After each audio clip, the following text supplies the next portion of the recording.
మాట్లాడడానికి మనతో పాటు జాయిన్ అయ్యారు వీరశేఖర్ గారు విశ్లేషకులు అండ్ అలాగే గిరిధర్ శర్మ గారు విశ్లేషకులు. వీళ్ళిద్దరితో మాట్లాడే ప్రయత్నం అయితే చేద్దాం. సో నమస్తే అండి ఇద్దరికి కూడా. వీరశేఖర్ గారు మీరు చెప్పండి, నరేంద్ర మోదీ ప్రధాని మూడోసారి ప్రధాని అయిన తర్వాత ఫర్ ద ఫస్ట్ టైం తెలంగాణకు రావడం ఇదే ఫస్ట్ టైం కాబట్టి, and at the same time CM Revanth రెడ్డితో పాటు నరేంద్ర మోదీ కూడా స్టేజ్ ని షేర్ చేసుకోబోతున్నారు కాబట్టి ఎలా చూడొచ్చు అంటారు దీన్ని?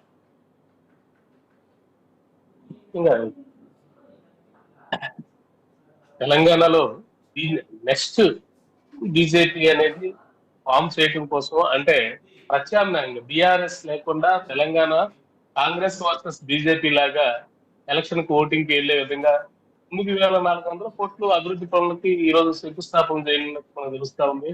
అట్లాగే అనేక ప్రారంభోత్సవాలు కూడా బీజేపీ ఈ రోజు చేస్తుందని చెప్పి మనకు తెలుస్తుంది.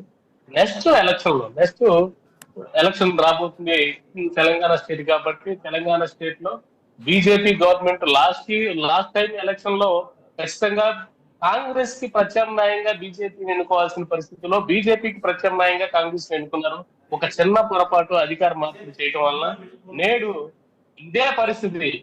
ఎవరినైతే మనం ఇక్కడ తెలంగాణ రాష్ట్రంలో ముందు పెడతాము, ఎవరైతే నాయకత్వాన్ని మనం బలపరుస్తామో, ఇక్కడ లోకల్ క్యాడర్ కూడా అవసరం. ఆ లోకల్ నాయకుడిని ఎవరన్నా ముందు పెట్టి ఖచ్చితంగా ఎలక్షన్ కి వెళ్తే ఇక్కడి నుంచి బిల్డ్ చేసుకుంటా వెళ్తే బీఆర్ఎస్ కు ప్రత్యామ్నాయంగా కాంగ్రెస్ వర్సెస్ బీజేపీ ఎన్నికలకు వెళ్లే అవకాశం ఉంటుంది.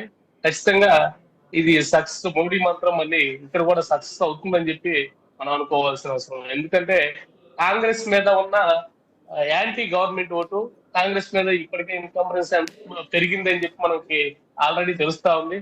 దాన్ని ఎవరు ఓన్ చేసుకుంటారు, బీఆర్ఎస్ బీజేపీ అనేది స్థానిక నాయకత్వాన్ని, ఇక్కడున్న నాయకత్వాన్ని బలపరిచిన విధంగా మోడీ గారు కనుక ఇవాళ ఒక మంచి స్టెప్ తీసుకొని స్థానికంగా ఈ నాయకుడిని ముందు పెడుతున్నాం అని చెప్పి కనుక చూస్తే ఖచ్చితంగా బండి సంజయ్ లాంటి అంత ప్రజాదరణ ఉన్న నాయకుడు. వీరశేఖర్ గారు, ఇక్కడ ఇంకో చిన్న డౌట్ ఏంటంటే, ఇప్పుడు బీజేపీ బలోపేతం అవ్వడం అయిన తర్వాత బీఆర్ఎస్ కి అండ్ కాంగ్రెస్ కి మధ్యలో ఒక చీలిక పార్టీలా ఉంటుందా, లేకపోతే అధికారంలో వచ్చేంత స్థాయికి బీజేపీ ఎదిగిపోతుందా అన్న ఒక చిన్న డౌట్ అండి. లాస్ట్ ఎన్నికల్లో కూడా మనం చూసాము, చీలికలు అయితే కనిపించాయి స్పష్టంగా. సో ఈసారి కూడా అదే సీన్ రిపీట్ అవుతుందా, లేకపోతే అధికారం చేపడుతుందా? లాస్ట్ ఎన్నికలు బీజేపీ ఖచ్చితంగా ఓన్ చేసుకోవాల్సిన పరిస్థితి. ప్రత్యామ్నాయంగా ఉన్న బీజేపీని బండి సంజయ్ దగ్గర నుంచి తీసుకెళ్లి ఒక కిషన్ రెడ్డికి ఎవరికో రాష్ట్ర పగ్గాలు అప్పచెప్పడం వలన పూర్తి స్థాయిలో ఇద్దరు ఒకటే. ఇది కిషన్ రెడ్డి వర్సెస్ రేవంత్ రెడ్డి చూసుకుంటే ఇద్దరు ఒకటే. ఏదైనా సరే ఎవరైనా గెలవాలి, ఇక్కడ టిఆర్ఎస్ అనేది కేసీఆర్ నాయకత్వం, కేసీఆర్ ని దించాలి అని తెలంగాణ ప్రజలు భారీగా కోరుకున్నారు. అంటే అర్బన్ లో కాదు, రూరల్ లో మాత్రం బాగా మార్పు వచ్చింది. ఖచ్చితంగా దాన్ని కాంగ్రెస్ ఓన్ చేసుకుందని చెప్పి మనం అనుకోవాల్సిన అవసరం ఉంది. ఖచ్చితంగా పూర్తిగా అంటే జిహెచ్ఎంసీ ఎన్నికల్లో గతంలో బీజేపీ మంచి సీట్లు సాధించింది, ఎంపీ ఎలక్షన్ లో మంచి సీట్లు సాధించింది, చాలా మంచి పొజిషన్ లో వచ్చిన పరిస్థితిలో లాస్ట్ లో వీళ్ళు తీసుకున్న ఒక చిన్నపాటి నిర్ణయాన్ని, అధికారాన్ని ఎవరో ఇక్కడ స్థానిక నాయకుడిగా ఉన్నా కూడా బీజేపీ సెంట్రల్ నుంచి వాళ్ళు రూల్ చేస్తుంది కాబట్టి, వాళ్ళని గైడ్ చేస్తుంది కాబట్టి ఖచ్చితంగా ఇక్కడున్న పేస్ ఎవరైతే వీళ్ళకి ప్రత్యామ్నాయంగా ఉంటారో వాళ్ళని పెట్టుకుంటే ఖచ్చితంగా ఈ మూడో పార్టీ అనేది లేకుండా వీళ్ళు సెకండ్ ప్లేస్ కి వచ్చే అవకాశం ఉందని చెప్పి అనుకోవచ్చు. కానీ ఇప్పటి నుంచే ఆ రాజకీయం మొదలు పెట్టాలి, ఇప్పటి నుంచే ప్రత్యామ్నాయంగా వాళ్ళకి కనిపించాల్సిన పరిస్థితి ఉంటుందని చెప్పి నేను అనుకుంటాను. ప్రధాని థర్డ్ టైం ప్రధాని అయిన తర్వాత ఇప్పుడు 2 years తర్వాత ప్రధాని నరేంద్ర మోదీ తెలంగాణ రావడం మనం చూస్తున్నాము. సో ఆల్రెడీ గతంలోనే బీఆర్ఎస్ వర్కింగ్ ప్రెసిడెంట్ కేటీఆర్ బడేబాయ్ చోటేబాయ్ అన్నట్టుగా కమెంట్ పాస్ చేయడం జరిగింది. సో ఈ రోజు రేవంత్ రెడ్డి అండ్ అలాగే ప్రధాని మోదీని కూడా మనం ఒకే స్టేజ్ మీద ఇద్దరిని కలిసి చూడబోతున్నాం కాబట్టి ఈ రోజు ఎలా ఉండబోతుందని మీరు అనుకుంటున్నారు? రేవంత్ రెడ్డి అంత ఫ్లెక్సిబిలిటీ ఉన్న లీడర్ అని చెప్పుకోవచ్చు. ఎవరిని కేసీఆర్ తరహాలో అటెండ్ కాకపోవటం, లేకపోతే మాట్లాడకపోవటం, ఇదో తను ఇగోకు పోయే పరిస్థితి ఉండదు.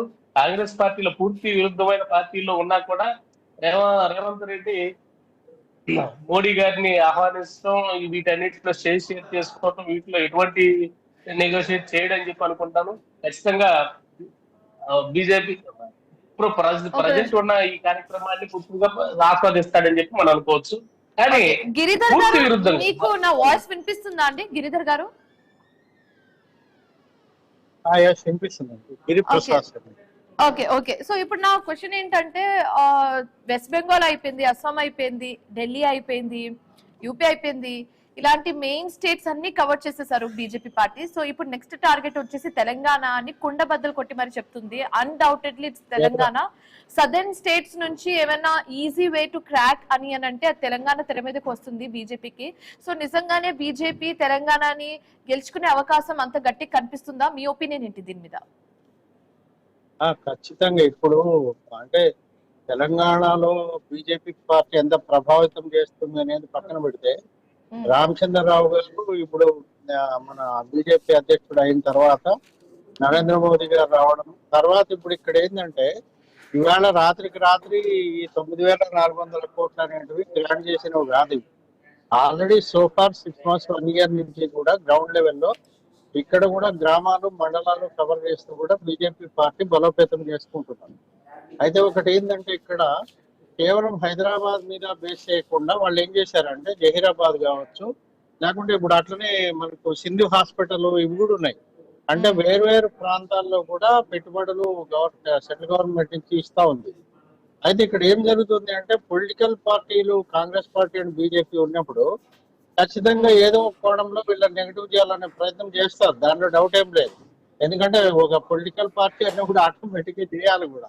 అయితే ఇక్కడ ఏంటంటే, నిజంగా తెలివిగల ముఖ్యమంత్రులు ఎవరైనా ఉంటే సెంట్రల్ గవర్నమెంట్ ఏదైతే ఫండింగ్ ఇస్తుందో దానికంటే ఎక్కువ రాబట్టుకొని వాళ్ళ మీద గెలవాలి. కానీ ఇక్కడ ఏం జరుగుతూ ఉందంటే, నెగిటివ్స్ లో ఇప్పుడు హరహర మహాదేవ్ నీళ్ళు పెట్టారు, వాళ్ళు జై శ్రీరామ్ అని పెట్టారు. ఇట్లా ఏంటంటే పబ్లిక్ లో కూడా కొంచెం అర్థమైపోతా ఉంది జనాలకు ఎట్లా జరుగుతూ ఉంది ఏంటని. కాబట్టి మనం చూడాల్సిన కోణం ఏంటంటే, రైల్వే ప్రాజెక్ట్స్ కావచ్చు, ఇప్పుడు జహీరాబాద్ వరంగల్లో కూడా వాళ్ళు మిత్ర పార్క్ ఏర్పాటు చేస్తారు. సో ఇప్పుడు మనకి ఈ జిల్లాల వారీగా కూడా డెవలప్మెంట్ జరుగుతూ ఉంది. కాబట్టి బీజేపీ మండలాల్లో ఎక్కువ ప్రాధాన్యతను తీసుకెళ్లి మండలాల ద్వారా ఇంకో విషయం గిరిధర్ గారు, ఇంకో విషయం మనం స్ట్రెస్ చేయాల్సింది ఏంటంటే, సెంట్రల్ నుంచి తెలంగాణకు ఒక్క రూపాయి నిధి కూడా రాలేదని వైపు కాంగ్రెస్ చెప్తుంది, ఇంకో వైపు బీఆర్ఎస్ కూడా చెప్తుంది. సో అలాంటి సందర్భంలో తెలంగాణ ప్రజలు బీజేపీ పార్టీని ఆదరిస్తుందా అన్న డౌట్ కూడా రేజ్ అవుతుంది. ఒక్క విషయం అమ్మా, budget related to central and state different. Central government ఏ పార్టీ ఏ దామాషా ప్రకారం ఇవ్వాలో ఖచ్చితంగా ఇస్తుంది, దానిలో డౌట్ లేదు. ఇప్పుడు ఒక క్లారిటీ తీసుకోవాలి అంటే, ఇప్పుడు ఏ పార్టీ అయితే పొలిటికల్ పార్టీ లీడింగ్ పార్టీ ఉంటుంది. ఇప్పుడు రేవంత్ రెడ్డి గారు కాంగ్రెస్ గవర్నమెంట్ ముఖ్యమంత్రి ఉన్నారు. ముఖ్యమంత్రిగా ఉన్నప్పుడు బీజేపీ వాళ్ళకి ఇంకొకళ్ళకి వేరే వాళ్ళకి వాళ్ళ నియోజకవర్గాల్లో ఖర్చు పెట్టడానికి ఎందుకు ముందుకు పోతారు, వాళ్ళకి పేరు వస్తుందని వీళ్ళు ఎంకరేజ్ చేస్తారు. ఇది ఆటోమేటిక్ గా జరిగేది, ఎవరికైనా తెలిసేది అంశం అది. కానీ సెంట్రల్ గవర్నమెంట్ ఫండింగ్ వేరు ఉంటుంది. ఎందుకంటే అది ప్రధానమంత్రి నుంచి తర్వాత రాష్ట్ర గవర్నమెంట్ ఎంత బడ్జెట్ వాళ్ళకి పెడతా ఉంది, ఎంత తీసుకుంటా ఉంది, ఎన్ని అప్పులు తీసుకొస్తా ఉంది. ఇది ఏదో తెలంగాణలో రెవెన్యూ జనరేషన్ చేసే పరిస్థితి కాదు. మనకు అప్పులు తెస్తున్నాము, సెంట్రల్ గవర్నమెంట్ ఇస్తా ఉంది, అట్లనే సేమ్ టైం ఇక్కడ కూడా డెవలప్ చేస్తున్నారు. ఆ రకంగా అన్ని కోణాల్లో చూడాల్సి వస్తుంది. ఏదో ముఖ్యమంత్రి రేవంత్ రెడ్డి గారు ఒకరే చేసినట్టు కాదు. కాబట్టి కేంద్ర ప్రభుత్వాన్ని కూడా ఈ స్టేట్ గవర్నమెంట్ ఎలా తీసుకోవాలనేది కూడా వీళ్ళు ప్లాన్ ఆఫ్ యాక్షన్ లో భాగంగా ఉండాలి. కాకపోతే నెగిటివ్ మాట్లాడడం కామన్. అంటే నెగటివిటీ అంటున్నారు ఓకే, కానీ ఇంకో వాదన ఏంటంటే, బీజేపీ ఇతర స్టేట్స్ ఏవైతే ఉన్నాయో వాటికి ఫండింగ్ రావట్లేదు అని కూడా చాలా వాదనలు విమర్శలు విన్నాము. ఇది కరెక్ట్ కాదంటారా? చూడమ్మా, ఇది ఒకటి మీడియా పరంగా లేకుంటే వ్యక్తిగతమైన ఏమైనా కామెంట్ చేయడం లేదా వాళ్ళు మాట్లాడడంలో ఏం పర్వాలేదు. కానీ అఫీషియల్ మూవ్మెంట్ అనేది ఉంటది. ఎన్ని ఫైల్స్ పెట్టారు, ఎన్ని ఫైల్స్ పెండింగ్ ఉంది, అది ఎవరు చెప్పారు. అసలు వీళ్ళు from state government central government ఎన్ని ప్రతిపాదనలు పంపారు, ఎంత కొటేషన్ ఇచ్చారు, ఎంత అడిగారు అనేది ఎక్కడ బయట పెట్టారు. ఇప్పుడు ఏమైతుంది అంటే, ఇప్పుడు బయట మాట్లాడడానికి ఇంటర్నల్ గా బడ్జెట్ కోరడానికి చాలా తేడా ఉంటది. ఎందుకు ఫెయిల్ అయింది అనే దానికి రీజన్ కూడా కన్సర్న్ డిపార్ట్మెంట్. ఇప్పుడు శ్రీధర్ బాబు గారు ఉన్నారు, ఐటీ మినిస్టర్. ఆయన ఏ ప్రాజెక్టులు ప్రతిపాదన చేశారు, ఎంత బడ్జెట్ కోరారు, వాళ్ళు ఎందుకు రిజెక్ట్ చేశారు అనేది కూడా క్లారిటీ ఉంటుంది. కానీ వాళ్ళు చెప్పరు. ఇవి బయట పెడితే కనుక ఖచ్చితంగా అంతా తెలుస్తుంది మనకు.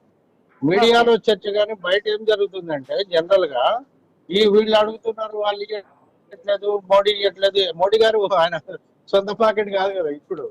అంటే సెంట్రల్ గవర్నమెంట్ బడ్జెట్ ఏ మేరకు తీసుకోవాలి అనేది కూడా ఒక ప్రతిపాదన ఉంటది, దానికి క్యాల్కులేషన్స్ ఉంటాయి. మనకి ఇప్పుడు అన్ని డిపార్ట్మెంట్స్ వర్క్ చేయాలి సమన్వయంతో.